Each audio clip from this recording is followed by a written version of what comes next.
All right. We've got some people logging in. This is excellent. Welcome, welcome. We're getting everybody logged into getting some people logged into the webinar, the virtual vineyard tour. This is exciting because this is our third one. And so looks like we've got some people who've been following along. It looks like we've got some new people showing up. Oh, John, there's your dad. That's awesome.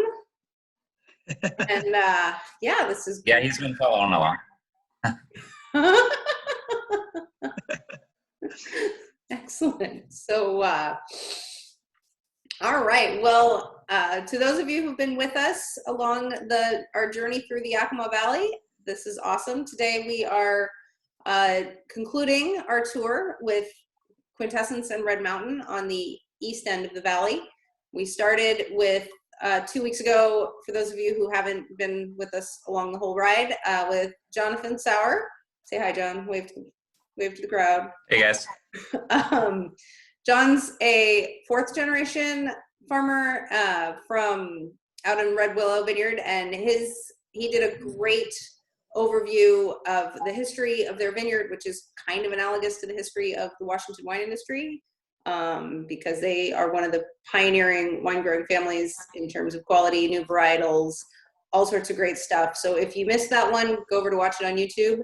And then last week with me, I'm Carrie Shields. For those of you who don't know me, I'm from DeBrule Vineyard, and at Côte Bonneville, we really celebrate the diversity and the nuance and the different terroirs and different soil types and different varietals that we grow. So we've talked a lot about how much things are the same, but also how there's a lot of really special niches and differences, and a lot of those, why there's so many vineyards that are worth vineyard designating here in the Yakima Valley. And so today, we're in the middle of the valley, and then we go to and John's on the west end, and this is also, last week's also on YouTube. So if you missed it, go back and watch it. If you loved it, share it with your friends. And then this week, we're on the east end of the valley with Marshall Edwards, who is has a length of credentials longer than I can remember. But needless to say, one of the interesting differences is our vineyard's only 45 acres. John, you guys have what, 150? And Marshall's a little bigger. So there's a lot of similarities, but there's also some differences because he's got better toys. And so it's really fun to see what's the same, what's different, and how we all work differently to achieve the same goals of quality. And then because every great vineyard needs great wine, we have Mike McCoran from Mark Ryan and our wine for the evening. We're going to let him talk about. And so this will be fun. All right, Marshall, take it away. Okay. Well, I've got some pictures to show everyone, so I'm going to share my screen here. Right there. On that. Let's see. And this is pretty impressive, I have to say, because usually the growers are not the people who are at the forefront of technology. And John and Marshall have been quick studies, and I'm just trying to stay one step ahead of them the whole time. So yeah, this is kind of all new to me too. So yeah, welcome everybody to this virtual tour of Red Mountain. I think it's going to be kind of interesting for you guys tonight to see Red Mountain. I wish we were all out in the vineyard. I would invite all of you to come for a tour of Red Mountain at any time you want to. I would give you a tour of our vineyards on Red Mountain too. But I want to start out tonight with a story about Red Willow. So Jonathan started with a story about Red Willow when he started his talk 2 weeks ago. So I thought I would start my talk with a story about it also. So back in I'm not quite sure what year it was. I was working for St. Michel, so it was in the early 90s. I want to say maybe 1994, somewhere in there. The vineyard manager, Mimi Nye, she would set up vineyard tours for the management team to go on. And so she set up a vineyard tour to Red Willow. So we also got to take Dr. Clore with us. For you who don't know, he is the father of Washington wine. really knowledgeable guy. He was retired already at the time, but we got to take him along with us. So we picked him up in Prosser, and I got to hear all about the Yakima Valley, where the vineyards were planted, and the differences in the soils, and just a whole history of the Yakima Valley as we drove from Prosser, which to Red Willow is probably 60 miles, I would imagine, something like that. But yeah, it was a real treat to have Dr. Clore with us for that trip and for most of the day. And then the other treat was that I got to meet Mike Sauer. And so he gave us the tour of your guys' vineyard, Jonathan, and we got to go up to the chapel, and yeah, it's just amazing to see out there, how far out there, and where it's at it's something to see. It's worth the drive to go see that. So it kind of brings the industry kind of in a circle too, because it just shows how small our wine industry really is as a whole, and how close-knit people are, from whether you're on Red Mountain or in the middle of the valley or all the way up to the west end of the valley. So I would echo. I'm going to jump in here with another Jonathan story, because I gotta give you guys some love. It is definitely worth the drive. Last week, probably the day after we were talking about soils and talking about rocks, and I had said something about basalt, and John's like, we don't have a lot of basalt. I was out delivering wine and for some of our winery customers, and I'm watching Mount Adams get closer and closer and closer. I'm like, I have to be super close to Red Willow. And it turns out I was about a country block and a half away. So I dropped off my wine, picked up the phone, and said, "Hey, John, what are you doing?" He's like, "Nothing." I'm like, "Let me meet you at the vineyard in 5 minutes." And the close-knit community, and again, if you're outside in the vineyard, it's a whole lot safer, so we're not worried about seeing people. You can maintain social distance really easily outside. And so we walked around the vineyard, and I think it's super cool because he showed the pictures of their soil, and I ended up bringing home a rock from Red Willow, which is pumice. And really fascinating, this is a rock from De Brule. So they're both volcanic, but I think the pumice is the stuff that just pushed up in the air, and this is lava that hardened in the air. So you can see the uneven rock holes in the rocks coming out of volcanoes, but the origin's so different. And it's just, I really hope that we can do in real life vineyard tours with you guys when this is over, because they're all really, really distinctive, unique sites for a reason, and close-knit people who drop what they're doing and meet you in the vineyard in 5 minutes on a random Friday afternoon. So I think it's that's a great story, Marshall. We just love Dr. Clore. What a gentleman, and what a great tour to do. Yeah. Maybe later on when we get into the wine, Mike McMorrin, actually you make some wine from us too, and Red Mountain and Red Willow are very different, and De Brule, and that'd be very interesting to hear your comments on that when we get into the wine. But, yeah, I'd love to do it. Yeah. All right, so let's just continue on to Red Mountain here. So here's a picture of the AVA, the whole AVA, and it shows this is all the vineyards and the different varieties that are planted on Red Mountain. So the AVA, for those you don't know, is about 4,000 acres, and there's about 2,600 acres probably planted.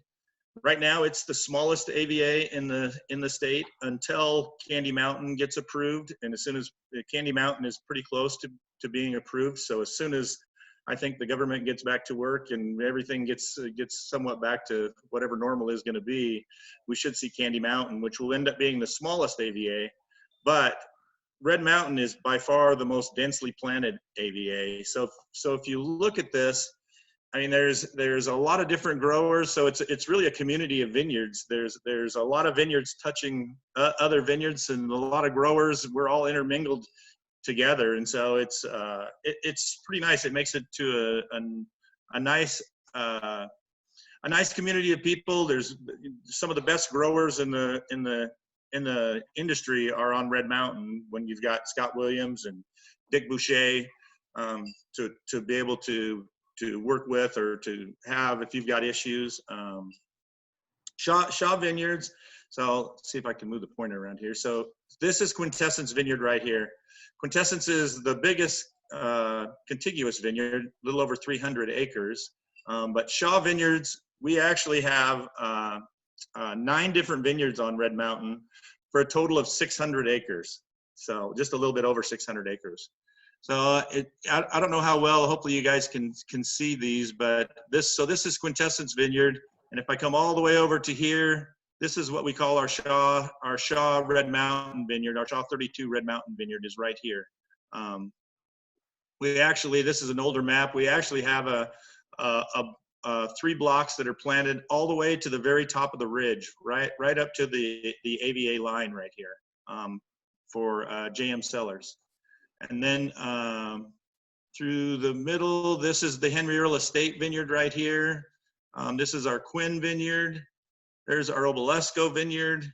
We have just down from there is what we call our North Star Vineyard. All of the fruit from there goes to North Star. And then right here is our Red Heaven Vineyard. It's about 60 acres right here. The Red Heaven Vineyard, we just bought that last year. And then we have the Scootney Vineyard, which is clear down here along the Sunset Road. Let me see. I can't even find it. Oh, it's right here. This is the Scootney Vineyard, and then we have the Stanton Vineyard right here that's across. So we have 9 different vineyards. They're spread out all across the mountain. A lot of different soil types. A lot of basalt soil types. The farther you get down the mountain, down here in the bottom of this is more Warden soils. So you've got that silty loam, but there's still a basalt layer underneath of it. So we sell to 100 different wineries right now, a little over 100 different wineries off of Red Mountain. It varies from Mark Ryan with Mike, that they're our biggest grower. They have over 80 acres with us, down to a lot of the wineries we sell to are down as low as 1 ton with us. So let's see here. Hey, Marshall. Yes. While we're on the AVA, we've got a question about the benefits of an AVA designation. What criteria need to be met to get a different designation? You know, what makes, well, one, why would you say Red Mountain is different than the Yakima Valley? And why would you have your own sub-AVA? Because I think the sub-AVAs give the wineries a difference, for one thing, that they can put on their label that says this is coming from Red Mountain, or this is coming from the Wahluke Slope, or this is coming from Horse Heaven. And so it puts instantly, that puts something different out there that they're able to show a customer. But also what creates that AVA is just the geology, the soil types, the heat units. I mean, there's a lot of things that go into it, but it's mostly that the soil types are different than around the certain area. So that's why you see this AVA line goes along the top of the mountain, south facing, and then kind of stops at an elevation around the Yakima Riverside, and then goes to a line on the south side also. It's the geology of the area that determines it. Mm-hmm. Does the soil change a lot with the elevation and it down by the freeway? Yeah, you get all the way versus down the top. So what's the elevation? Yeah, so at the top, we've got a vineyard that's over on Shaw 32. At the very top of the mountain is 1,200 Okay. feet, and then down at the very bottom, you're getting down to about 600 feet. Okay. So yeah, the soil types, there's really 3 main soil types that are on Red Mountain for the most part, is at least for us at Quintessence and even our Shaw 32. At the top is Kiona soils that are real shallow, basalt driven, not a lot of soil in them. And then the Hessel soils, which are more of a sandy loam, but in those Hessel soils that we have, down about a 1.5 feet or so, we run into this rock layer. And I've actually got some of the rocks right here that are out of that Hessel soils, and they're more like almost like river rock, a bed down there.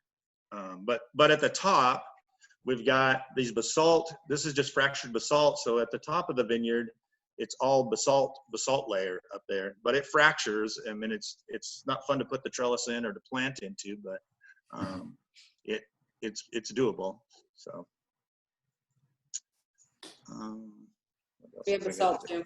I agree. It's hard to work, but it makes for great wines. So yeah. The top of Quintessence where the Mark Ryan blocks is, and I think I have a picture from right here. This is the Mark Ryan block that's right at the top of Quintessence Vineyard. And those end posts, all of the posts were all dug in and the concreted in, and the jackhammered the posts in the ground because of the soils were so shallow. There just wasn't nothing to work with. So we were actually able to plant the vineyard with water planters, but yeah, to get the irrigation system in and to get the end posts and the anchors, and yeah, it was quite the chore. So I didn't go up there when the crew was doing that. I avoided going up there.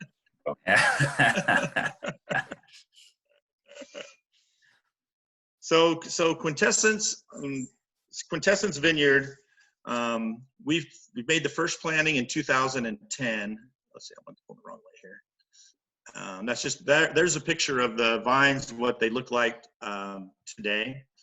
But what I started to talk about was the phases that we planted it in. And so we made the first planting at Quintessence in 2010. And I was already working with Mike and Mark from Obelisco Vineyard. And so I asked them if they would be interested to have some more vineyard planted for them. And I took them over to Quintessence and asked them kind of what varieties would they like to see? Is there something that they, would want to see planted, and where they wanted to plant it? And there was about 3 wineries that they really had the first choice. The first phase that we planted in 2010 was only 69 acres, and Mike and Mark were a big help to us because they really helped promote us. And I'm sure Mike, you remember, but we all went over to your tasting room, and you invited a lot of different wineries to come over to the tasting room to view our map and the vineyard layout, and to talk about the varieties that we were going to plant. And it really pushed a lot of wineries. It helped us to sell a lot of that fruit before we even had planted it. So we knew we had the interest in people, and that was really a huge help in our first phase. And then it's just built from there, really, that as the vineyard has grown. We did the second phase in 2012. We planted 85 acres in 2012. And then we did the third phase in 2014. We planted the last 140 acres of it to finish off, to get to that 300 acres. So this is a picture from just 2 days ago, the Mark Ryan cab block, the 169 in block 7 right there. And that's the other thing that's unique, I think, about Quintessence, and credit to Mike and Mark and to a few other wineries.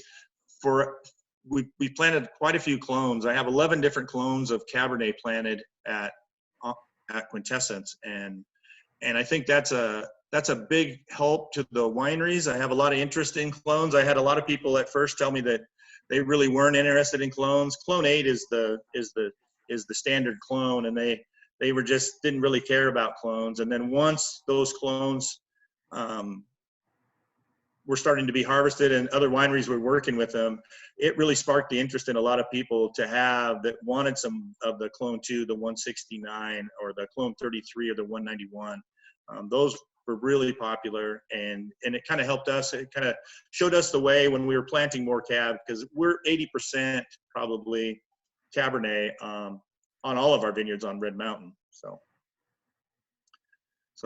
this is a picture, like I said, of just yesterday, and I think Carrie's got some pictures possibly of, just so you guys can get a view of what our vineyards each look like.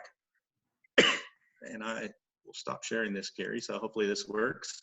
All right, yeah, and I will go to, well, we'll start with the DeBrule, because I don't want to go after Jonathan. His pictures are so fantastic. So this is kind of where our Cabernet is at right now in DeBrule, and I've got, so we're at about the same stage of development. I think one of the cool things right now is that you can see they're not clusters yet. All of those are potential berries, but you can see the baby clusters forming, and it's really cool to see all these things before they happen, and they're evolving and they're growing. Every day things are growing and changing so quickly in the vineyard. It's super fun to watch. And then we can compare those with Red Willow today, right? Yeah, so I took that at 5 o'clock and sent it to Carrie. So, Mike, that's your 91 cab block. So, just kind of up on the hill, and it looks pretty similar to the others. So, Yeah. growth wise. Yep. And I would assume, well, 91, and ours was planted in 92. So those are both going to be clone 8, the original Washington clone. And I think one thing, thanks to Walt Clore, we didn't have a lot of clonal diversity, but we did have very good clones for the region. So oh, and we have a question about what is the fundamental difference between clones? And Marshall, you should answer that because you have more experience than the rest of us. Well, I actually think really Mike should probably answer that with the clones. I mean, because it's the flavor profiles in the Cabernet, and I think it just gives those differences. And yeah, Mike, if you'd talk to that, because you're way better at this than to explaining this. So. Well, I mean, one of the things we really looked at when we looked to partner with Quintessence on 80 acres now of planting was how different clones respond and react to the Red Mountain climate. And we'd had good experience understanding what a few clones or how they responded at Ciel du Cheval and Clipson, and other areas around the valley. So we were really trying to match the clones to the site and allow us to maximize the potential of the site by pairing the clone to the site to make the best possible wines out of it. Clone 2 is probably one of the more controversial clones in that it tends to produce a lot of pyrazines. And Clone 2 is a good example of a Cabernet clone that can be successful in hotter areas or hotter climates with more heat units, and a little less successful in cooler climates. Walla Walla Valley is one of those areas where people did plant significant amounts of Clone 2, and then after they wood through a few harvests, realized that there just wasn't enough heat to ripen out the pyrazines. The wines were tasting a little bit vegetative, so they had to go through and replant and do some different things to bring in some clones that would ripen sooner. Different clones respond differently in the vineyard in terms of how vigorous they are, how they respond to external temperatures or external stresses. 169 is a little bit more of a lighter producer in terms of its crop load. It's not as low as something like Clone 6, which is notorious for just producing really, really small clusters and really, really small berries. Sometimes people would think that that's a positive thing, but fundamentally what ends up happening is that that fruit can be almost too intense and too tannic and too hard. So we didn't plant any Clone 6 at all with Marshall. So yeah, we're just really trying to pair the clones to the site. In the winery, when we bring the clones in, there is a vast difference in just their organoleptic profiles, how they taste, how they smell, how they feel in the palate, their phenolic profiles, mid palate volume. All of these things are just really different. And for us on the winemaking side, the big thing with the clones, what it allows us to do is improve a wine by combining the best qualities of multiple different clones together. So if we say have a wine that has a lot of primary dark fruit flavors and aromatics in it, but we want to add some spice and some savory quality to it, we can use different clones to help add different layers to the wines. Whereas if we just have one clone from one site, while it might be great, we feel that it can be even better with some blending in of some alternative clones. Yeah. And then just to make sure we answered the questions about clones, because we got another one that in essence they are subspecies. It's a little more granular than that, because all the wine grapes, Syrah, Cabernet, Merlot, Riesling, they're all Vitis vinifera. So they're all actually the same species. And then within the species, you have different varieties. So Cabernet and Merlot are genetically, they're very similar because they evolved in the same region, but they're different varietals than something like Chardonnay, even though they're in the same species. And then within those varietals, you have different genetic mutations that have evolved over time. And that's where we get down into clones. So something like Pinot has a lot of clones because it's a very, very mutable grape variety. And there's more genetic variation within that varietal than there is within something like Cabernet, because it's a little more stable. But these grapes have been around for a long time, and they do evolve a little differently in the north of Bordeaux, the Bordeaux region, versus down in the south. And so we can then utilize either the properties, the flavor profiles that we like, or match it to your site.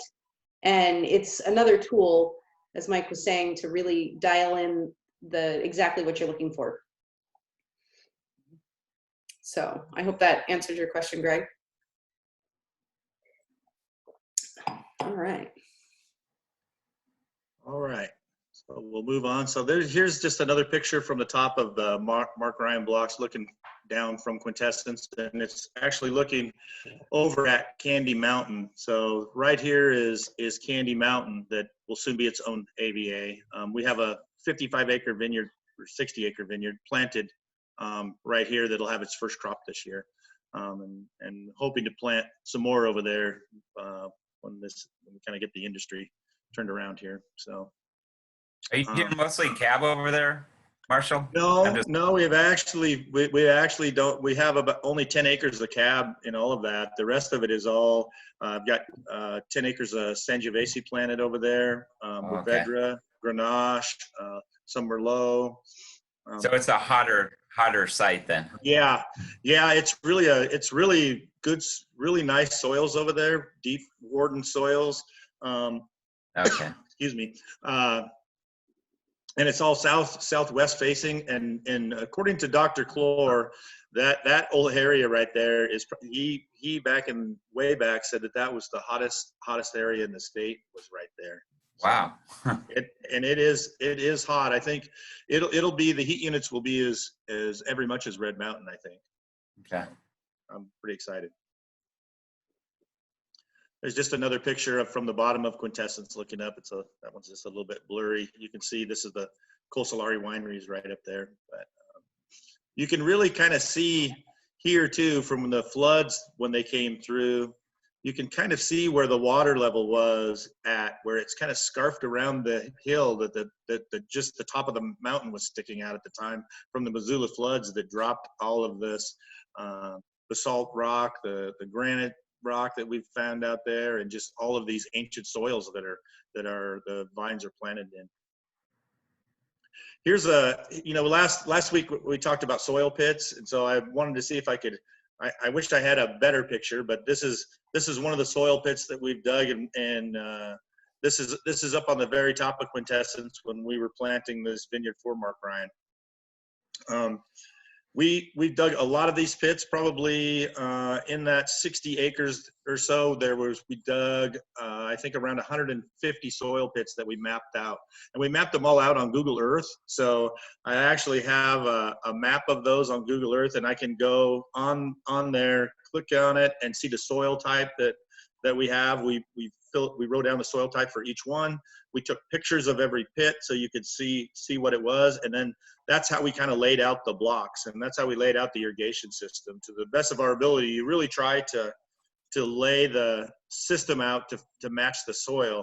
And as Mike knows, we've got a couple of his blocks. Sometimes it doesn't always work as well. You always have these little areas where you've either got to shut your drip hose off or have a blank drip hose, or you can run it just less than other parts of the vineyard. But we seem to find that more times than not, once we get the vineyard established, you find these little pockets that you've got to mitigate that problem.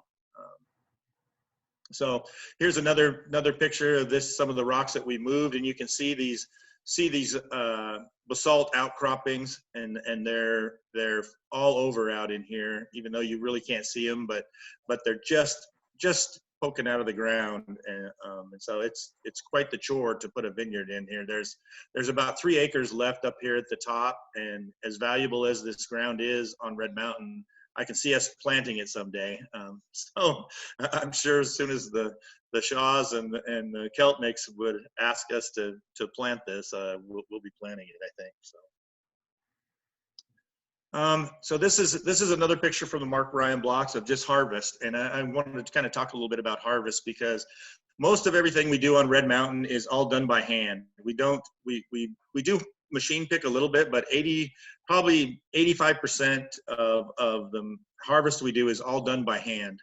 So these crews at our peak of our harvest, we're hand picking over 100 tons. We broke 100 tons in a day last year, and we're averaging 75 to 80 tons a day, maybe for 8 to 10 different wineries.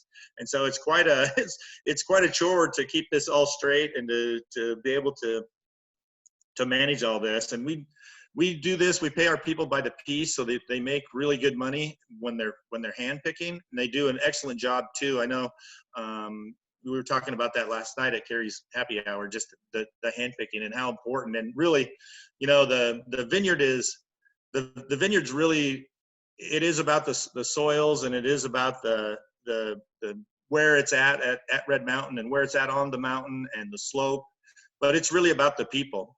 It takes a village to do this.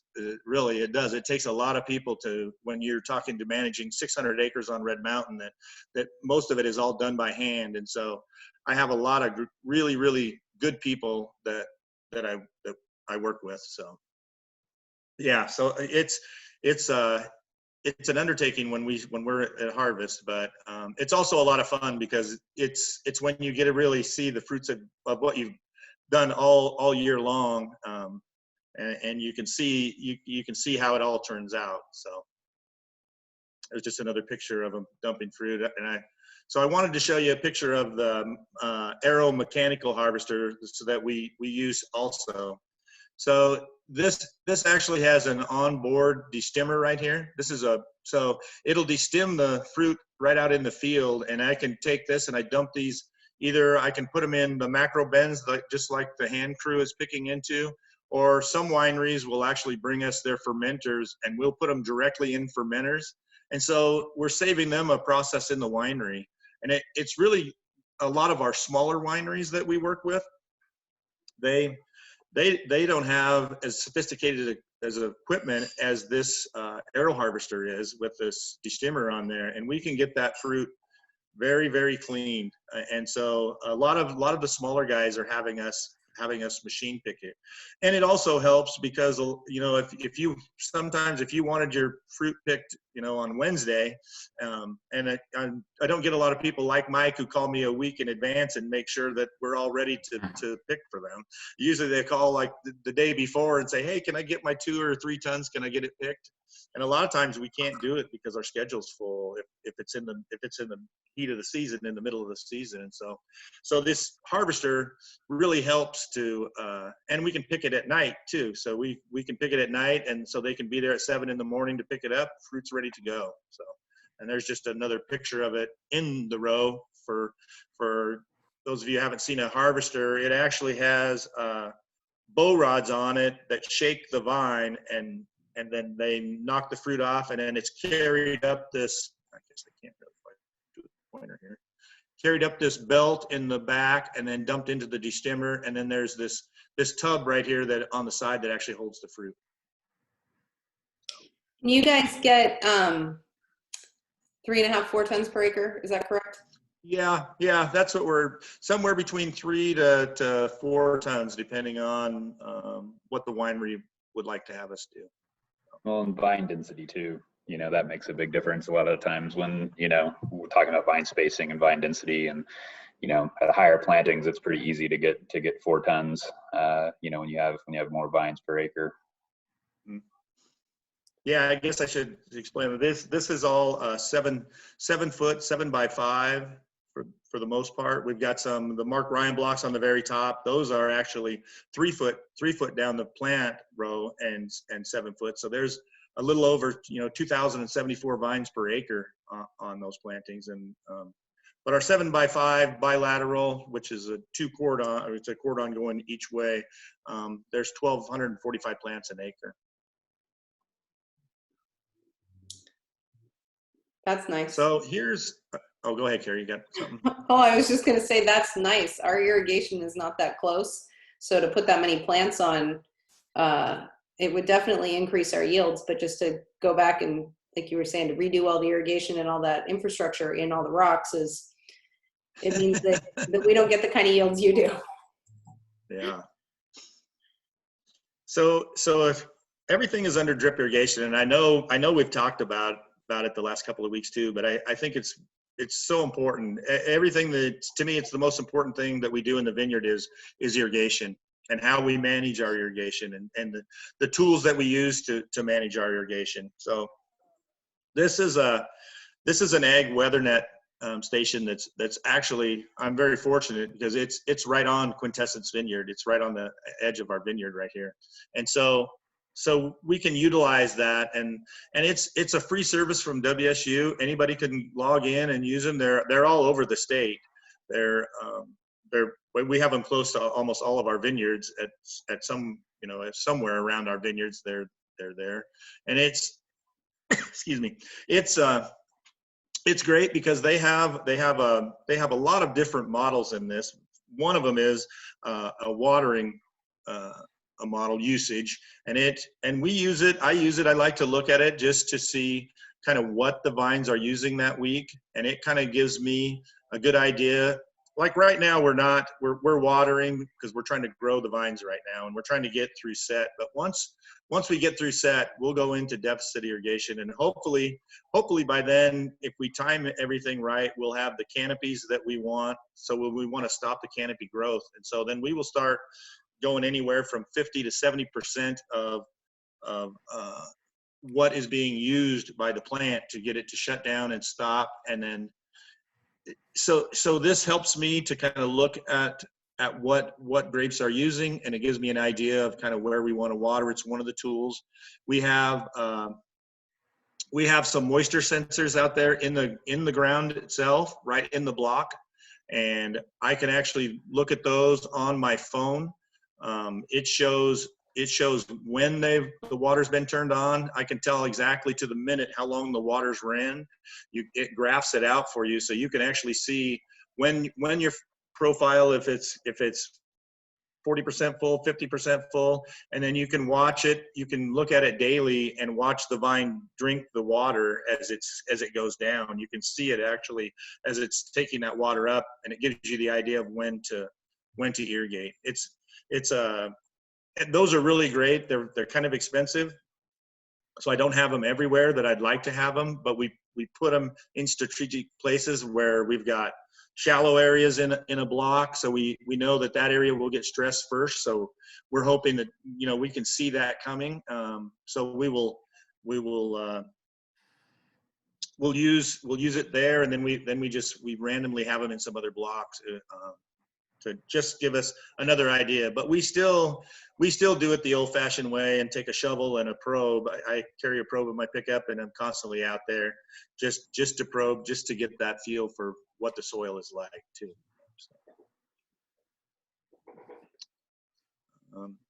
So some of the cool things that we got to do was a few years ago. It's just another tool that we thought we would try. We leased a drone so that we could fly our vineyards. I have 2 full-time viticulturists that work for us, and so I had a viticulturist that would fly this drone. We flew all of our acres on Red Mountain, and we flew them weekly. And then a SkyCision was the service that would would send all the data that we would collect to them, and then they would interpret it for us and send us back the pictures. And basically what you're going to see in the pictures is you can see the chlorophyll in the plants. So you can tell whether you've got stressed plants out there in different areas. You can see if you've got an irrigation problem to where, you know, you've got some vines yellowing up. That'll show up from this drone. So yeah, it was really cool. You get it, you put it in the coordinates, and then it flies itself. You just start it up, and it'll go fly the blocks, and then it'll actually come back and land itself right where you take it off from. And it'll run for about 45 minutes on the battery. So we had 2 batteries, and when the battery gets low, it flies back and lands itself, and you change the battery and off it goes again. So the good thing was the information we were getting was it's interesting. It's expensive too. The problem that I had with the drone was that it was so time consuming. It took a viticulturist would spend 2 days a week just with the drone. And so it really didn't save us what I thought it would. I thought it would give us maybe more time. Our viticulturists could be doing other things in the vineyard. So we only leased it for a year. But it was, and the technology is changing all the time.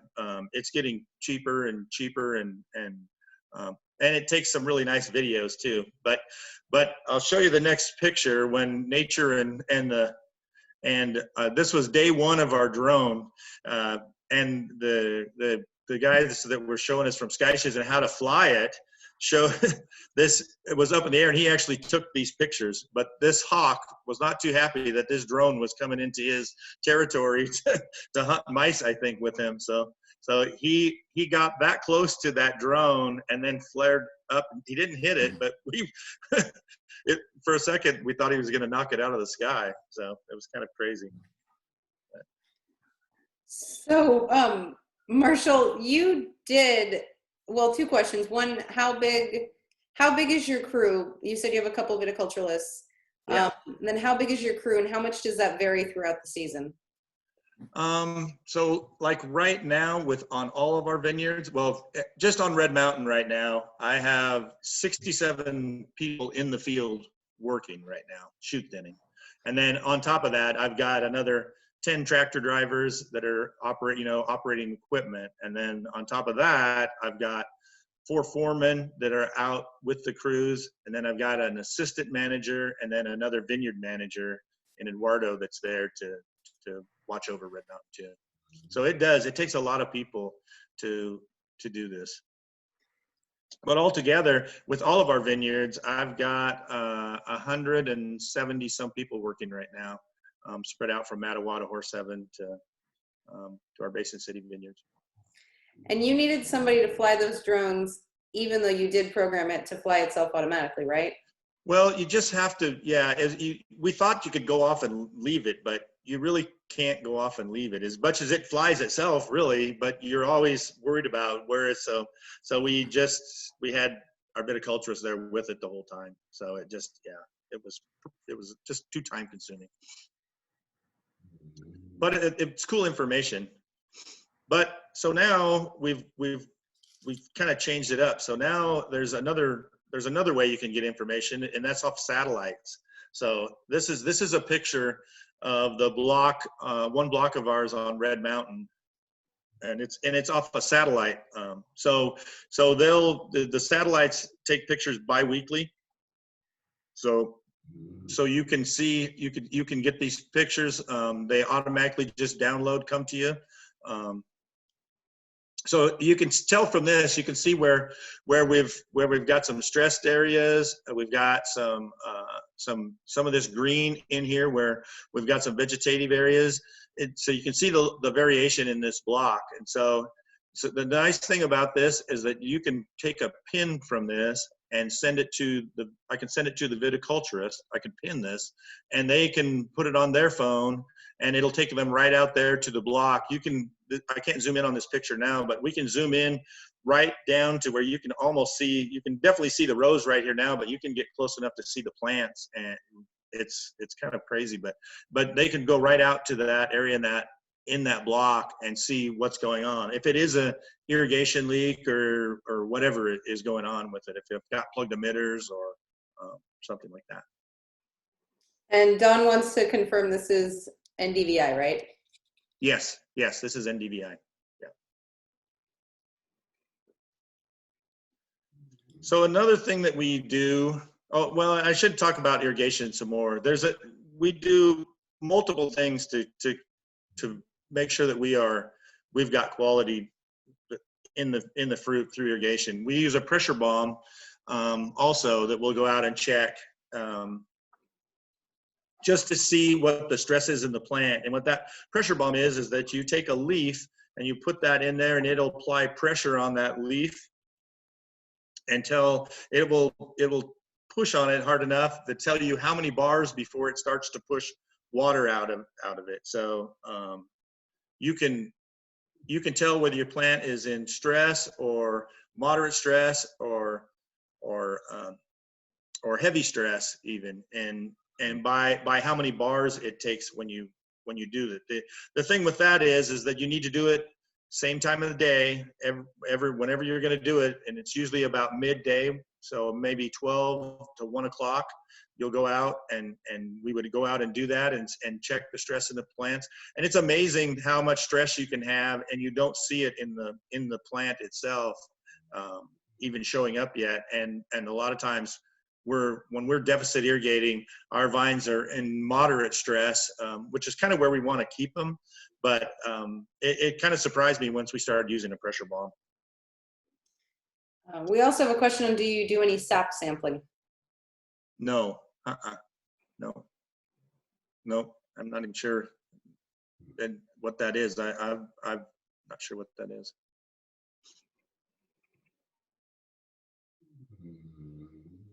So this is another thing that I think that's really good, and I think it helps for the quality of our vineyard too. We do this annual tasting every year, and we've done it for, this year would have been our 7th tasting that we were going to do, but we canceled it because we usually do it just right about now in May because of the virus. But we started it, like I said, 7 years ago. And the first one I was in Napa, California, and I was touring Stagecoach Vineyard, and the vineyard manager, she told me that this is what they do. After harvest, they invite all of the wineries to bring barrel samples and to come taste the samples and talk about it. And so that's it. We kind of modified it a little bit. We will have the wineries, we'll usually do 15 to 16 to maybe 18 samples, and we'll ask the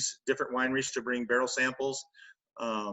We've done clonal, so you can taste different clones. We did hand versus machine tastings. And I think the nice thing about it is I've got Mike, who has 80 acres and has 12 years of experience with us on Red Mountain, and he's talking about the wines that they're making. And then I've got a lot of new people that are just getting fruit from us on Red Mountain, trying to figure out how to work with the vineyard, how to work with the fruit. And it's nice that they get the opportunity to talk to a lot of these winemakers that have a lot of experience, and with the tasting notes, that's one thing our industry, I think, is so good at. We share so much information, and because everybody wants to see everybody succeed. And so the wineries are, even though you guys are all in competition, just like we are in the vineyards, and Mike will share his processes of what he's doing in the winery and how he's taking care of the fruit and how he treated it and the barrels that they used. And I mean, it's just, I think it's something that's unheard of in a lot of industries, that just how much information that people are willing to share, even though you're competing with each other. Your tasting room is just right down the road from those guys. And I think that's a great asset for our industry. Well, people, it's passing it along. I mean, Bob Betts and Chris Upchurch took me under their wings 15 years ago. And I think it's great to be able to pay that forward. I think it is really unique in Washington, though, like the level of camaraderie and, I mean, both on the grower side, and in the winery side. I know it's not the feeling isn't quite the same anymore in Napa, where I used to work, for example. And I do think it's really special that in Washington we all want each other to succeed, because we all succeed together. Yep, absolutely. And that way, I get to drink other people's wine, which is great. I told Marshall I want to come to this tasting. This looks fun. Yeah. So, I went the wrong way. So yeah. So it started out like 6 years ago. We had 20 people show up, and we thought, wow, this is great. This is going to be really, really cool for our first one. And the next year we had 40 to 60, and the last year we had over 80 people at it. So it's just really grown. I have people calling and wanted to make sure that when it was going to be, so they could save the date, the winemakers. And so it's all the winemakers that we sell fruit to. We invite new customers that maybe are wanting to buy fruit from us. We invite them to come to it, potential customers. And then also we invite some of the growers around the mountain to come to it too, if they would like to come. So we just make a fun day of it. It's really the Keltniks and the Shaws, really it's an appreciation for the wineries that were buying fruit from us. And so we have a great time though. It's lots of fun tasting the wines and put on a great lunch. And yeah. So, I have a question, because I think this is fascinating, because last week we had a Cabernet based blend from De Brule, and the Dead Horse is Cabernet from Quintessence, and the wines are very different. And so, because I've made most of the wine that I've made in Washington has come off De Brule, Mike, do you want to talk a little bit, going back to that question of what does the AVA mean? What do you get from the different vineyards? How much does that influence your winemaking? What are some of the unique things about Red Mountain, Red Willow, any other parts in the Absolutely. Valley? Yeah, so we source fruit from a number of different vineyards across Washington State. Mike Sauer and John, those guys are our westernmost vineyard out there at Red Willow. Then we go all the way east through Red Mountain. We have stuff on Horse Heaven. We've sourced fruit in the past from Wallow Slope, from all over the place. One of the things that I think really stands out for us is, Mark, when he started the winery in '99 with 2 barrels of wine, that was fruit from Jim Holmes at Ciel du Cheval. And so we really tried to stay true to that, that start, where we source a lot of fruit from Red Mountain. That's what we built the brand on. And we're really fortunate that we've been able to work with growers like Marshall and growers like John, and then, Scott Williams and Jim Holmes and everybody else that we work with on Red Mountain too. With the Dead Horse, our philosophy in terms of winemaking is really do everything we can up front, working with the vineyards. Once we get the fruit in the door, we don't do a lot of alteration. I'm not a big fan of enzymes and oak chips and all sorts of different tricks. Realistically, we feel like we make the best wines when we just simply take the fruit, crush it, add a little bit of yeast, some nutrients if it's necessary to get a good ferment going, and then just let it be what it's going to be. One of the things that we really focus on with the Dead Horse in particular, it's always been a cab dominant blend. Year in and year out, that blend, that percentage of Cabernet will fluctuate and change.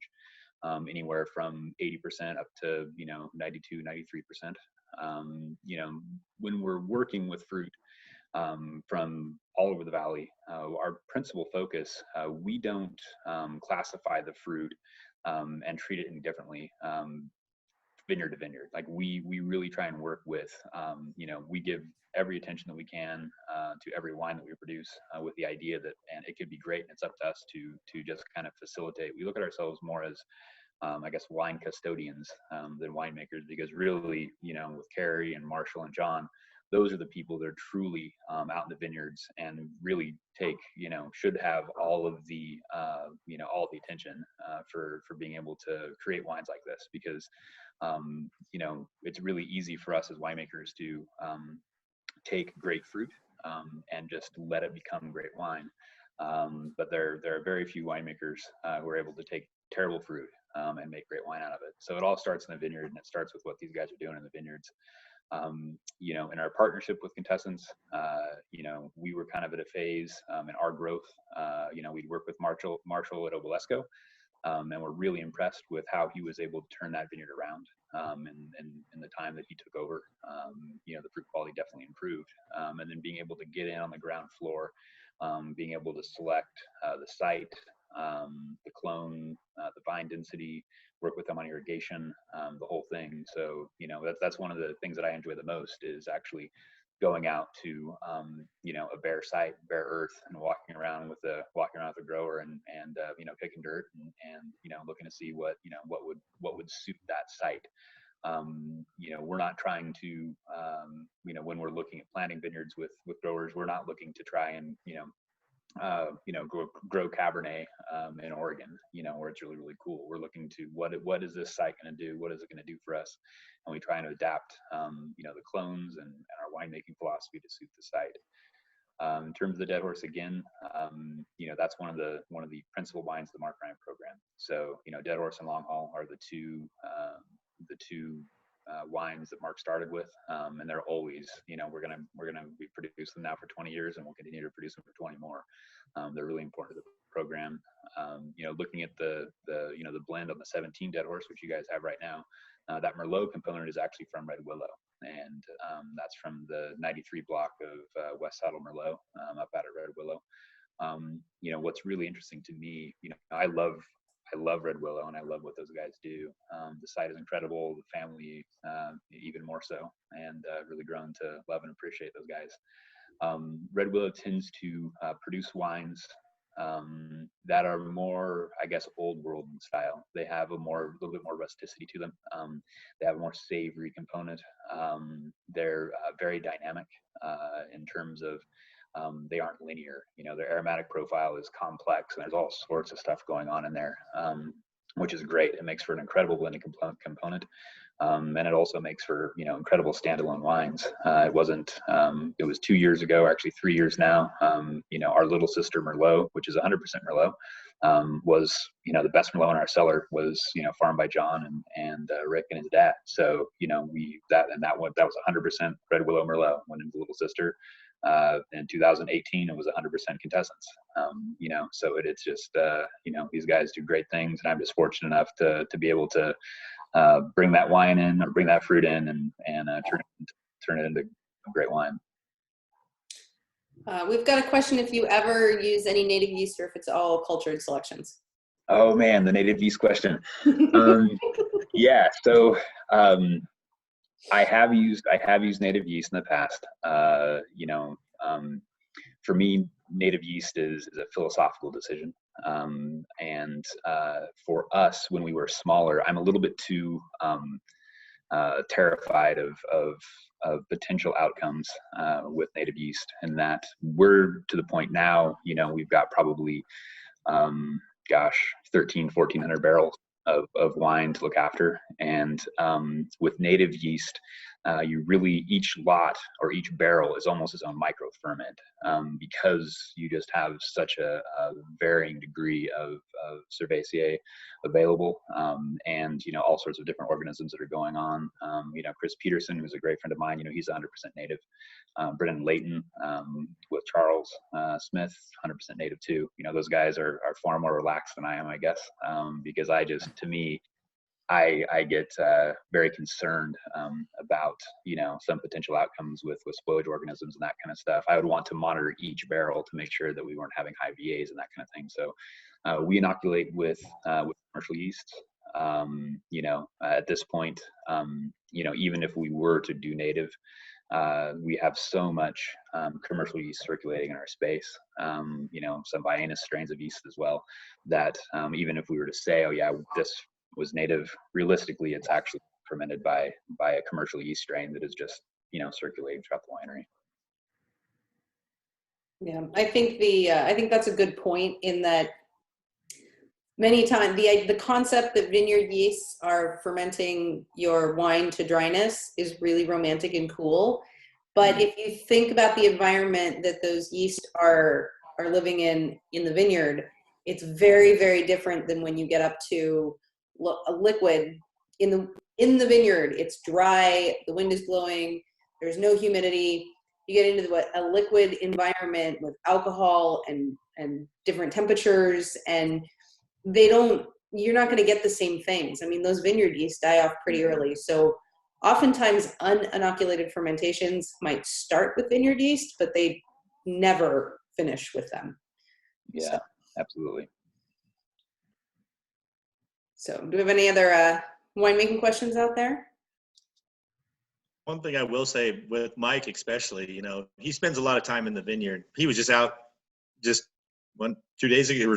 What's today now? I'm losing track of time. I guess it's Tuesday or Monday or Tuesday you were there. But yeah, so he spends a lot of time in the vineyard, and I can't fool him with winemaker rows. We have to walk those blocks, and so it's great though, because I learn a lot from him, so we stay on the same page all year long. I mean, like I said, they're a big customer of ours with 80 acres, and so it's nice when the winemaker comes out early on in the season. I mean, we talk about what we're doing. He'll come back again after whatever it is, if it's shoot thinning or if it's leafing, and those are the things that really. So there's no surprises in the end when we get to September and the winemaker drives out and goes, well, this isn't what I was expecting to see, or what'd you do that for? Or, so it's nice to have those winemakers and Mike, especially out in the field, to be able to showing things too that we see in the field that maybe, what is this, or what should we do here, and bounce things off of him too. So. Well, it's a collaboration. I mean, then I'm not just saying it because, I'm staring at a bunch of growers right now on Zoom. It is a complete collaboration and a collaborative effort. I mean, we could not produce the wines without the incredible fruit. So, I mean, we were fortunate to work with the people that we work with, and I feel like we work with the best growers in the state, and that allows us the opportunity to make good wine if we can just kind of I guess, on a winemaking side, you got to just let your ego go, and you just got to sometimes realize that sometimes you don't know best, and you just got to let the wine speak for itself. Because when you try and force a wine into a box, a lot of times it doesn't work out so well. Well, and I think in addition to that, I think it's really cool to do the whole process, to grow the grapes and make the wine. But one of my favorite things is doing all of that and then sharing wine with people. And if we have, whether there are grape or whether there are wines, going through that process of sharing, I like sharing Owen Rowe wines that DeBrule Vineyard designate with other people, because we collaborate very well with them and have for years and years. And this whole industry is so much more fun. I mean, at the end of the day, it's more fun to make people happy than it is to just make wine, I think. And I feel good that you guys can drink our bottles of wine knowing that there was fun in the vineyard. Everybody worked together. We all get along. The wine, I don't know that it makes the wine taste any better, but it can't make it taste worse. And it definitely makes you feel better when you're drinking it. So I will drink that. Yeah, cheers. So, all right, guys, we're at about an hour. So time is getting close. I know a lot of people probably have to run. So thank you all for coming. Hopefully, like I said, hopefully we'll be able to do in real life vineyard tours in the not too distant future. We would love to see you all visiting us and spending more time in the vineyards, because that's, as Mike said, it's an integral part of the process. So thanks for showing up and following along in our vineyard tours. Hopefully we will see you again soon. Thanks, everybody. Cheers, everybody. Cheers. Thank you, guys.